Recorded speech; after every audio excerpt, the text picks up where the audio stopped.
So I figured out how to finally commit to journaling.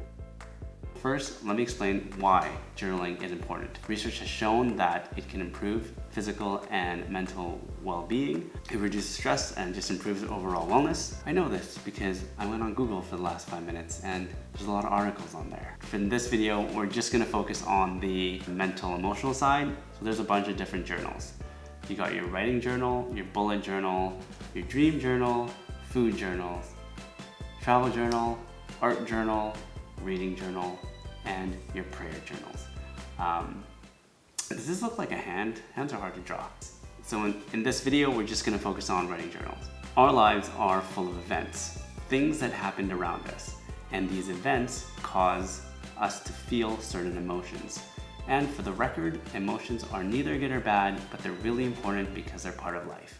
Oh, you're probably thinking, I don't need to journal because I go to the gym or I run. Those are really good things and I do those too, but there's a difference between venting how you're feeling and decompressing versus actually processing why you're feeling that way. Like if you're really upset at something and you go for a run, like you might not be upset anymore, but you don't really know why you were upset in the first place. Does that make sense? Basically, our lives are full of events, and how we experience these events are based on the meaning and the emotions we attach to them. I'll say that again. All events in our lives are solely based on the meaning we give them. So for example, let's say you got dumped, and it can be a happy time or it can be a sad time. It can be the beginning or it can be the end. That's entirely up to how one interprets that event.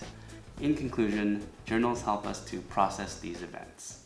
I didn't always like journaling. I actually used to hate it. It reminded me of being in school. The thought of putting like pencil to paper, it kind of made me cringe. Like I felt like I was always doing work. My wife was actually the one who got me into it. She would journal. This is actually one of my old journals, and it has, let's see, the first entry is May 21, 2013, and this is 6 years worth of inconsistent journaling, and it just shows you how inconsistent I was. I just could never make it like a habit. I guess it just felt so unnatural for me. You know, maybe I should give this another try, but I know for sure like pencil and paper are just not gonna work. So I thought about what's something that I use every day, like what is always on me. It's my computer and my phone.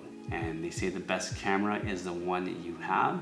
So in that case, that means the best journal is the one that you use or the one that is always on you. So when I don't have a computer, I use my phone, so I never have an excuse. Well, do you just start writing randomly? Well, yeah, you could. The format's kind of like what happened, what's the event, what does it mean to me, how will I move on? So it doesn't have to be so strict. You can write whatever's on your mind, but it's just getting it down on paper or on my phone or on my computer. That's enough for me to just kind of clear my head and move on with my day. It's nothing serious. It just kind of gets it out of my head. Here's one that I wrote last week. I'm really hungry. I'm not sure if this intermittent fasting thing is all it's cracked out to be. Why am I so easily influenced by the Joe Rogan podcast and random fitness celebrities? I really want In-N-Out or Chick-fil-A or Chipotle or that chicken burger from Popeyes that's always sold out. I don't know how vegetarians do it. That was my post for the entire day. Here's a more serious one. Not sure where creating these videos will lead to, but I know that it makes me happy and it's fulfilling and it's something that I think about all the time and something that I would do for free, already do for free. Sometimes I get nervous, but it's all part of the journey. I will look back at this a year from now and I can live without regret and with peace of mind, and I will never have to wonder what if.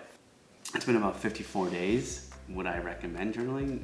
Yeah, but obviously I don't know how long this is gonna last. I mean, this is like 6 years and it's still not finished. And how often should you journal? There's a good dentist story where the patient asked the dentist, oh, which teeth should I floss? I don't want to floss all of them. And the dentist said, you don't have to floss all of them. You just floss the teeth you want to keep. I just journal on the days where I just want to clear my head or I just want to check in on myself. It's been 54 days and I can say that the last 54 days, like it's been pretty good. Every time something's kind of bugged me, I just processed it and it was good. I didn't have to like let it linger or let it affect my relationship with my wife. Something happens and then I think about, oh, like good, is it bad? Like why am I feeling like this? And then you just move on. I want to know if you guys journal. Like, do you guys use a pen and paper or you use your phone or your computer? Like, have you ever journaled? Would you ever try it? Awesome. That's it. Thanks for watching.